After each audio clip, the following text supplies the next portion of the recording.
Today we are going to explore the concept of 8 limbs of yoga, which is given by Sage Patanjali ji, or done by Sage Patanjali ji. Sage Patanjali ji was one of the great sage. There are lots of sage, but he is considered one of the best and great sage. Because according to Patanjali ji, yoga, it's a mind psychology. If you want to deal with your day-to-day problems, so you should practice yoga. So that's why he's a great one.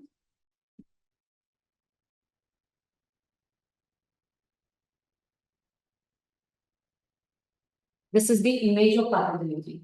Why we called it Patanjali? Patan means fall down and Anjali means like this. So there is a story behind it. Once Anjali's mother was praying, she was in the water and she was praying, oh God, give me a son. So one snake fall down in her palm. She was keeping palm like this. So that's why it's formed like half male and half snake. So we called it Patanjali. So in Patanjali Yoga Sutra, it's a compiled book. In this book, there are 195 sutras. These 195 sutras divided into 4 chapters. So we call Pada. Pada means chapter. So there are 4 chapters in this book: Samadhi Pada, Sadhan Pada, Vibhuti Pada, and Kapila Pada. So before we dive into the topic, I would like to ask you, as per your point of view, what is yoga? What does yoga mean to you? Yoga means the understanding of mind and soul, like channelizing your mind and soul in one direction. That's true. So for you, it's not about doing asana, moving body in right direction. No, that is a part of it. Yeah, exactly. So according to yoga also, according to Patanjali ji also, asana is just a part, it is not a whole practice. It just is one lens. If you want to find out your true nature, what is your true self through the yoga practice, you have to follow all these 8 limbs. First, you have to understand the actual definition of yoga according to Patanjali ji. So in first chapter, he mentioned the definition of yoga. Yoga chitta vritti virodha. 3 terms are there. Yoga means union between the mind and body, as you said. Chitta means your conscious brain. Chitta vritti. Vritti means thoughts, lots of modification. Now you are seeing this Ayurvedic Indus center. You have lots of thoughts about the therapy, about the food, about the nature. Sometimes you feel it's very cool. Sometimes you feel, okay, there's something different things, right? So lots of things is coming in your mind because of this. Because you are present here, because your whole sensory organs are involved here, right? So yoga's chitta vritti nirodha. If lots of things are coming in your mind, lots of thoughts is coming in your mind, sometimes it can make you happy, sometimes it can make you sad. If you are able to control these thoughts through the practice of yoga, then you can achieve your highest state. So this is the actual definition of yoga. Controlling the modification of mind is yoga. Because all the time you can't think positive, no? Sometimes negative thought will come, sometimes positive thought will come. So if you are able to find the neutral state of your brain, that stage is called yoga. Yoga's chitta vritti nirodha. Controlling the modification of mind is yoga. This is the simple definition. Now the question arises, simply we can say, okay, control your mind, control your thought, then you can control everything. But the question arises, how you will control it? So do you have any idea how you can control your mind and your thought process? Meditation is one way. But meditation is a higher stage. Yeah. If already lots of thoughts is inside, how you will do meditate? The point is, if you are sitting for the meditation, suppose something is bothering you and you start meditation, let's do meditation and I will remove all these thoughts. You sit in meditation, knee pain started, ankle pain started, already lots of thoughts is coming. How you will concentrate? Not possible. It's very difficult. If already something is in your mind and you have any kind of health issues, you can't concentrate. Again and again, your concentration will go to the body and the another thing. Right? Another thing? Discipline in life, like discipline. Yeah. Yes, that is the main thing. So first is yama, niyama, asana, pranayam, pratyahar, dharana, dhyana, samadhi. First thing you said discipline. So yama niyama is considered about the discipline. Patanjali says that first of all, if you are doing yoga practice, you should follow discipline. Some rules regulation for self, some rule and regulation for the society. Yama, how you behave in the society. Everybody wants good behavior now. That other persons should treat me very well. So how you can first, if you want a good result, you want respect from others, first you have to give the result. So he said 5 principles you have to follow for the society so that you can create your good image in the society and you can get the respect. Niyama, some rules and regulation you have to follow for yourself so that you can keep yourself in a discipline, you can do things on regular basis in a consistency. So some rule and regulation you have to follow for yourself. Asana. Asana, he said he didn't mention any kind of asana name. Nowadays you will see lots of asana. 80 lakh, 84 lakh asanas are there. 84 yonia, so there are 84 lakh asanas. But he said asana can be anything, but it should be comfortable. Next, pranayama. Pranayama simply we know that breathing exercises pranayama. Pratyahara, pratyahara. Like I told you, right now you are in IVAC, lots of thoughts is coming in your mind, lots of thoughts is going. How you can control this thought process? The process controlling thought or controlling with their respective subject is called pratyahara. Dharana, dharana, it's a pre-practice of meditation. If you are not doing dharana, you can't do meditation. Whatever you are doing right now, you think that I'm doing meditation, but actually it is a dharana. Because meditation, no one can teach you, it's happen automatically. Once you reach in the meditation, you will forget everything. Only object will be there, right? And then finally, samadhi. So let's discuss all the things in detail. First is yama. As I told you, these are the social codes of conduct. How you should behave in the society. First is ahimsa, non-violence. Wherever you go, with whom you meet, you have to be very polite. Because you always want, every person should be polite with me. Nobody wants that other person treat me like they should use harsh word or something like that. So point is, you should be very humble. By Vachik, Mansik, and Karmic. There are 3 types of things: by action, by thought, and by words. Never harsh anyone. Not do violence. With your words, with your mind thought, and with your action, always do non-violence. Next is Satya. Always try to speak truth. If you will speak truth, so I'm not aware about the others, but you will be satisfied. If you are using truth, so internally you will be satisfied. It's okay. What other person is thinking, it's their point of view, but I am honest and I know about what I'm doing. Aste. Aste means non-stop. You have a very luxury car. One of your friends, they don't have the luxury car, but they always think how we can get this type of car, right? So mentally they are doing stall properly. So these types of these types of attitude can spoil your day-to-day life if you will think negatively about the others or about the other things. So you should get motivation from others, but you should work on yourself. Next is apariga, not to store anything in a large amount. Suppose you have a single watch or you have one phone. That is enough for you because with the one phone you can do call and all. But nowadays, because we want to pretend in our society that we have luxury, we have lots of things, we store lots of things. So if you can manage your things with single device, so you should keep one single device. Next is brahmacharya. Brahmacharya, it is a path of Brahman. According to yoga, every human life is 100 years. Nowadays it's very less, but earlier it was considered 100 years. So these 100 are divided into 5 parts. First 25, 0 to 25 age was brahmacharya, student life. And 25 to 50 was grahasthasana. In this 25, after the 25, till 25, you should keep focus on the study and all. You should follow the brahmacharya. After 25 to 50, in this period, you should get married, family planning and all. These things you have to do.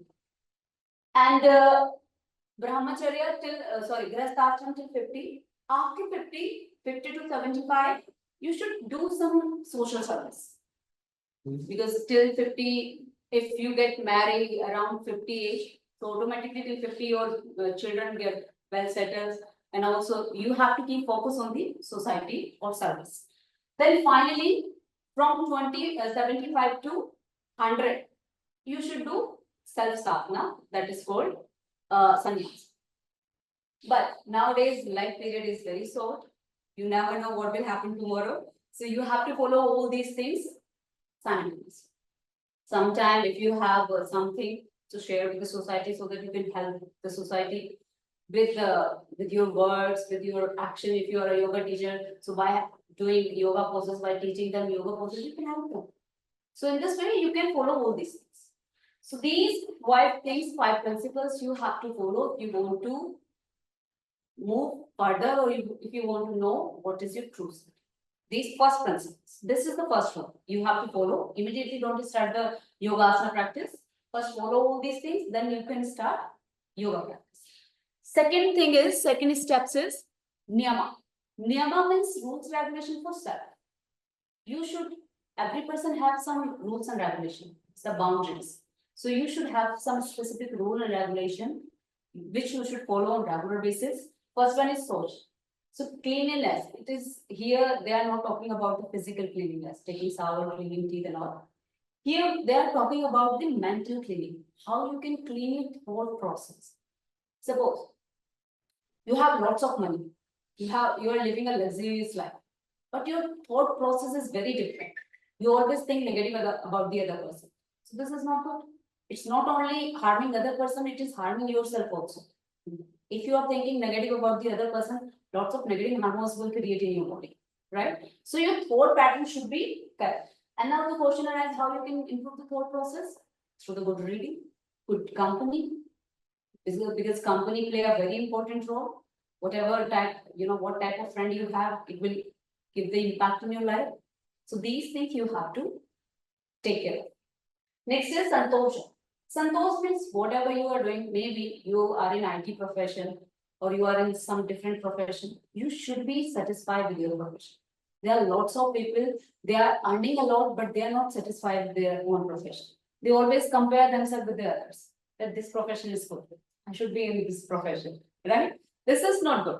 If you want to live a peaceful life, if you need a peace of mind, you have to be satisfied whatever you are doing. Next is tapa. Tapa always give you 100%. If you are a businesswoman, housewife, whatever you are, you have to give your 100%. If you will give your 100%, the automatically satisfaction will come. Maybe it is sometimes result is not in your favor, but you will be satisfied that I give my 100%. Next is swadhyaya. Self-history, self-analysis is very important. We always talk about the other person. This person as usual is not good. This behavior, his or her behavior is not appropriate. What about us? First, you should figure out your own behavior. Then you should think about the other. Maybe sometime because of your thought process is different, your partner thought process is different, some argument arise.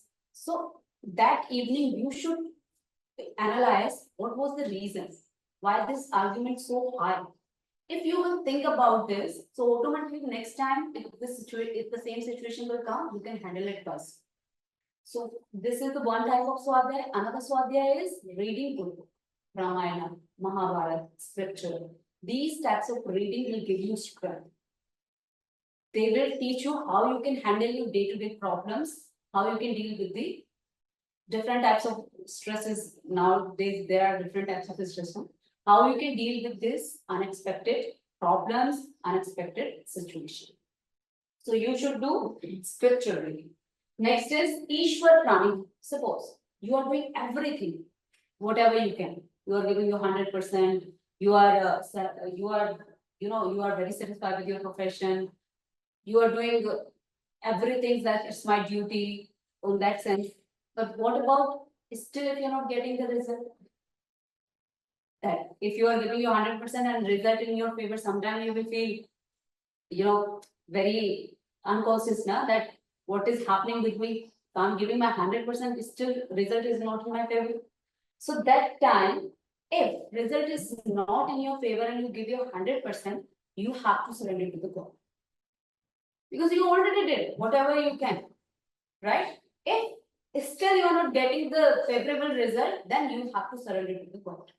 Then you can save yourself from unnecessary worries and tension. If you are doing 100%, result is not in your favor, and still you are trying to figure out what is the reason behind it, why I'm not getting the proper result, then you will take lots of tension. Right? So that time, I'm not saying surrendering God means you are not doing anything and you are surrendering. First, you have to do something for that situation. If you are not able to find the result, then you have to say. This is called Ishwar Prani Dhana, surrender to the God. Next come to the another steps, that is the asana. This is the asana. The whole world talk about asana and yoga. Okay. So according to Patanjali ji, asana means istaram sukham asana. What is istaram sukham asana? Stable, comfortable. Effortless holding for a long duration, achieving infinite stability is called asana. Namaste. Sorry, it's okay, no problem. So let me give you an overview. Today I'm explaining the concept of 8 limbs, which is given by Sage Patanjali. Sage Patanjali always says that yoga is not about the physical posture, it's a mind psychology. If you want to realize or if you want to find out what is your true self, you have to follow these 8 steps. First is yam and yam. Immediately, don't think about the asana. First, you have to follow some rules and regulations for self and for the society. Because everybody wants good behavior, no? Everybody wants respect. So if you want good behavior, good respect, you have to give. So these, they mentioned 10 principles. For the society, you have to follow 5 principles: ahimsa, satya, aste, brahmacharya, aparigraha. Ahimsa, non-violence. Don't hurt anyone by the words, by the action, and by the thought. Always think positive about the self and other also. And it's not only for others. Sometimes we always think about us now. Sometimes there are lots of people, they always find fault in themselves, right? So you should keep focus on good side. I'm not saying about negative sides. Try to overcome the negative side, but always keep focus on the good side. So non-violence, ahimsa, satya. Always try to speak truth. Be honest, whatever you are doing. If you are honest in your profession and your life, so automatically you will get the satisfaction. Ahimsa. Aparigraha. Aparigraha means, see, physically you are not doing robbery and all, but mentally you always think about the other money. And this is also a type of robbery. It's also not good for you. Because if you are thinking negative thoughts or lots of negative thoughts is coming in your mind, it will affect your endocrine system. Lots of negative hormones will release in your body. So that's why you have to follow non-stealing. Brahmacharya. Brahmacharya means a path of Brahman. According to the ashram, there are 4 types of ashram. Grastha ashram, Vanaprastha ashram, Brahmacharya ashram, and Sannyasa ashram. According to the age, you have to do the activities. If you are in Grastha ashram, you have to take care of your husband, your children, your family. Once you close the Grastha ashram, you have to do little bit social service. Because that is also your duty, if you can. And then finally, you have to do some sadhana. These are the principles you have to follow. And then last is aparigraha. Aparigraha, it's not to store lots of things in excess. If you will store lots of things, automatically you will be greedy, right? If you have an attitude, just store less thing and try to do activity in less things, so automatically internally you will be very strong. So these are the 8 principles which you have to follow for the society. For self, Soch, Santosh, Tapa, Shwadhyaya, Ishwar Kanda. Soch means your mindset should be very strong. It should be not for other, for self also. You should be very positive. Santosh, satisfaction. Whatever you are doing, you should be satisfied with your profession and like Sometimes nowadays, many people, they are not satisfied with their own personality.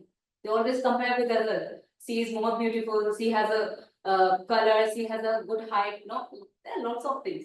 So you should be satisfied whatever you have. Tapa.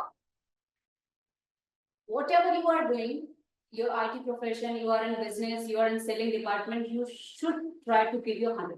If you are in yoga class, you are complete beginner in the yoga class, and all students are advanced practitioner, so automatically comparison will come. You will start comparing yourself with the others, but you should not to compare with other. You should give your 100%. It's okay. Maybe they have lots of technique. They know lots of technique. They are doing lots of practice. That's why they are able to hold this posture for a longer time. I'm a beginner, but still I'm giving my 100%. So whatever you're doing, you should try to give your 100% in anything. So, and then automatically you can balance your life. Once you able to follow this yama niyama, then you should practice asana. Why you should not start immediately asana practice? Because if there is no discipline in your life, you can't continue asana practice. One day you will be okay, let's go for the yoga class. Another day you will think, okay, let's skip it. We'll do it day after tomorrow. So this is not. Therefore, rules and regulation is very important. Once the rules and regulation is fixed in your life, then you can start asana practice. According to Patanjali ji, asana means not moving too much forward or backward. Asana can be anything if you are comfortable and you are holding it for a longer time without any efforts. Suppose you are sitting on the chair, right? It can be asana. If you are aware about your posture, if you are comfortable in this position, and if you are holding it for a longer time without any efforts. So this can be asana. Asana can be anything, any posture in which you are comfortable. What will happen if you will do asana for a longer time, in any position if you will do for a longer time? So tato dvanda navigata. Tato dvanda navigata. Pleasure, pain, happiness, sadness, etc. It can remove all the problems for the life. This is the benefits of yoga according to Patanjali. If you are doing a particular asana, only one asana, and you are holding it for a longer time, lots of problems will come. But nowadays, what we are doing? We are doing many asana in short time. That is not. If you are doing only 5 asana in 1 hour, that's enough. Alignment should be correct, your breathing awareness should be there, and your mental state should be there. You have to be very present if you are doing asana practice. And only do few asana practice until you get the perfection in this few asanas. Don't do lots of asanas. Because your purpose is not reducing weight now. If you already think so, your purpose is different. So you should work on your purpose. So this is the asana definition according to Patanjali ji.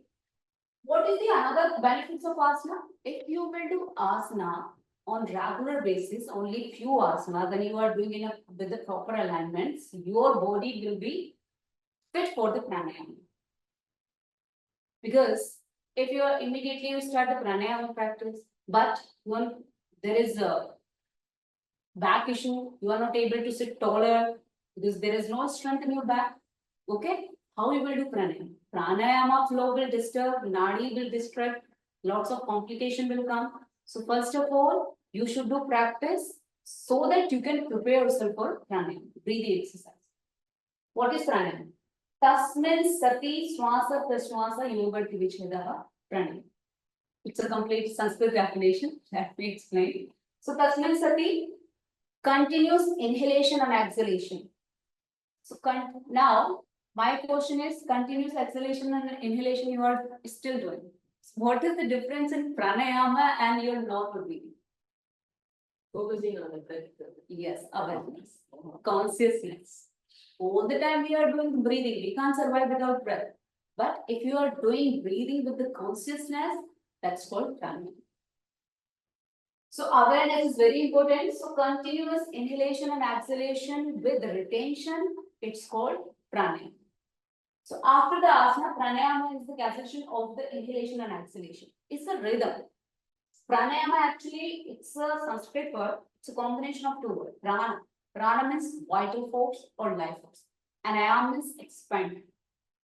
So as I told you in the morning session, through this pranayama practice, you can extend your life, you can improve your lifespan, you can enlarge your lifespan. How?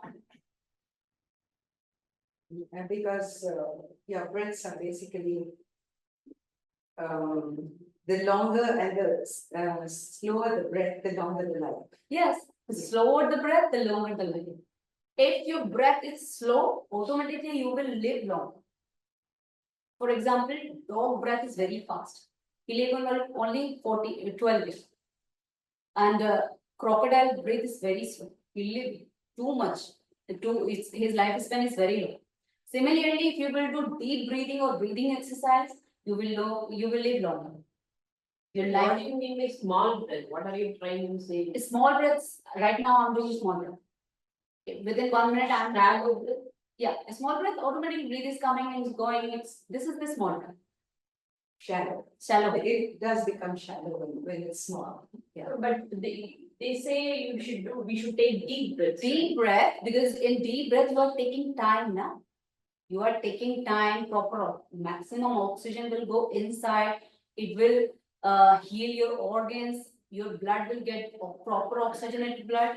If I'm doing normal breathing, if I'm not aware about my breathing, so breathe will go. It will go till the alveoli and will come out, or bronchus. If you will do proper deep breathing, so your breath will go till the alveoli. It is the smallest cells of your respiratory system. Then gas exchange process will start. That means your lungs taking proper oxygen, right? So automatically you are taking long breath. Maximum oxygen will go inside. So therefore, yogic deep breathing is more important. So pranayama, in this pranayama, there are 4 types of pranayamas: Antaha Kumbha, Bahya Kumbha, Swavikshepi Kumbha, or Swavikshepi Kumbha. Inhalation, exhalation, natural retention, or consciously retention. So point is, retention is very important. If you don't have BP issue, especially high BP, then you must retain your breath inside or outside during the breathing exercise. If you are doing pranayama practice nowadays in the yoga class also, so you should try to hold your breath inside or outside for few seconds. You can't follow actual ratio, that is 1:4:4, right? 1:4:2. So you can follow 1:1:1 ratio. But ratio you should follow. Okay? What will happen if you will do the proper breathing exercise with the proper guidance? So it will remove the belly curtain in the front of the light.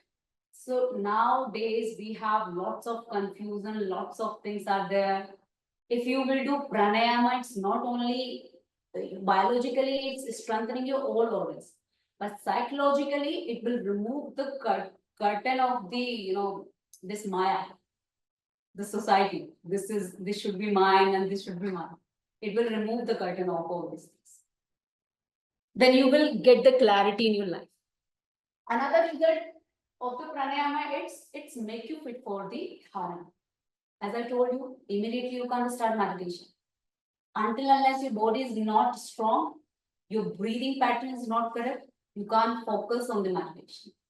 Again and again, your thought will come somewhere and again it will disturb your mind, object, right? So first you have to, through the asana, through the yama niyama, you are preparing yourself for the dharana. So till pratyahara, this is called pratyahara, these are the external practices. We called it Bahiranga Yoga. Because Yam you are doing for the society. Niyama, you are doing for the self. Asana, you are doing with the physical body. External thing. Breathing, you are taking from outside. External thing. Pratyahara. In Pratyahara, we use all the 5 sense organs. You are looking outside, you are hearing outward. So it is also related to the outer society. Right? So that's why we called it Bahiranga Yoga. In Pratyahara refers to withdrawal of the sense organs from their preoccupation or with their respective subject. Suppose your target is that, don't take it otherwise, it's just an example. Your target is that I want to manage my weight or I want to increase my weight, right? So for decreasing weight or increasing weight, what you have? Let's suppose your purpose is decreasing weight. What you will do? Exercise, control of the. Control on the tongue. That is the important thing. No? First, you have to control on the tongue. That is the part of sense organs. Pratyahara including 5 sense organs: your eyes, your ear, your nose, your tongue. If you are able to control these 5 sense organs, you can control your mind. But it's quite difficult. Practice makes perfect. So controlling or withdrawing the sense organs with their respective subject is called pratyahara. Right? Through the practice, through the fasting, you can achieve this state. Or if you are doing fasting and you are doing practice, still you are not able to do it, still you are not able to grab this stage, then you can do few mudra practice. We do in Brahmi Pranayama, Shanmukhi Mudra. Shanmukhi Mudra is very helpful for controlling the sense organs. So through the sense organs, because if you are doing meditation, your sense organs is not under control, lots of subconscious thoughts will come. You have seen market or lots of things will come in your mind because you are trying to concentrate. You are quiet, so automatically lots of the thing will come, right? So first of all, before the meditation, you should withdraw your sense organs so that you can control it. Until unless your mind is not in your control, you can't do meditation. So once your mind is under control, then you should start dharana practice. What is dharana? In simple language, you can say dharana, it's a pre-practice of meditation. Nowadays, if I'm doing meditation, and sometimes I'm able to concentrate on one particular object, and sometimes lots of thoughts come in my mind, that means it is a dharana, it is not a dhyan. Because once you reach into dhyan, nothing will come in your mind. Only object will be there, right? So the refers to confining our mind to one reason or the objects. Again and again, you will try to concentrate on one thing. Again and again, lots of thoughts will come. Your mind will go somewhere else. Again, you will grab it and fix it at one point. So this process called dharana. This is under. Yeah, this is becomes. through this you become internal. So in dharana, there are 3 things: your body, your object, and your sense organs. Your thought is also there in dharana. In dharana, what will happen? So here the mind has become successfully in concentration, and there is a freshness of the experience of the only one object. Suppose you are a beginner, you start meditation. So you choose flame. That okay, flame is very good. I will concentrate on the flame. So sometimes flame will come in your mind, and on the other hand, sometimes Surya will come, sometimes moon will come, sometimes flowers will. It's happened, no? So lots of objects will come. Again, you will try to, okay, no, my object is flame. You will try to fix your brain again on the flame. So that is dhyana.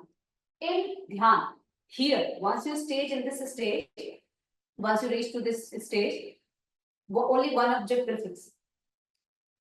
If your target is flame, automatically once you sit in Padmasana or any meditative pose, you will see the flame. So here only 2 things will be there: your body, physical awareness. Another thing is your object.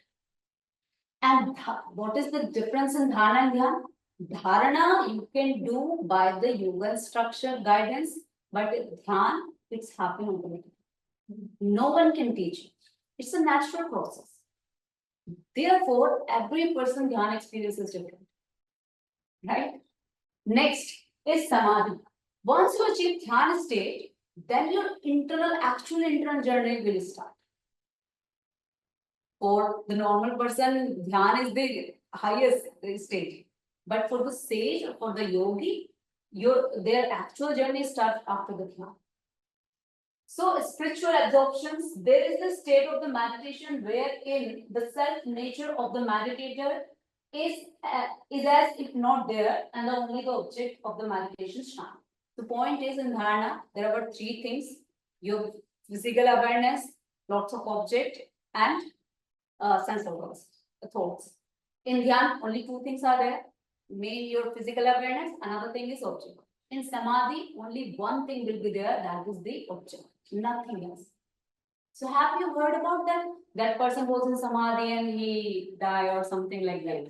Yeah, because they are not aware about the physical. What is happening in my leg? Is there any pain? Nothing, no sensation. Once you achieve this state of samadhi. So these are the 8 limbs, and this I'm not saying that if you are a normal person, you are not a yogi person, this is not good for you. This is good for you. Because these are the basic principles how you can live your life healthy or peacefully. This is mainly for the normal person. For yogi, actual journey starts from the dhyan. Okay, so this is all about the 8 limbs of yoga. So first of all, if you are doing yoga practice, please follow rules and regulations so that you can make yourself in a, because you are here, you are taking treatment, all of these things. Maybe Panchakarma treatment you can't do by yourself, but few things you can do by yourself, like yoga practice, Kapalabhati. Kapalabhati is also a cleansing practice. It's remove the toxins from the body. So these small things you can apply in your life so that you can keep your life healthy. So this is all about Ashtanga. If you have any question, any query, you can ask. Thank you. Thank you. Thank you for joining me. Thank you.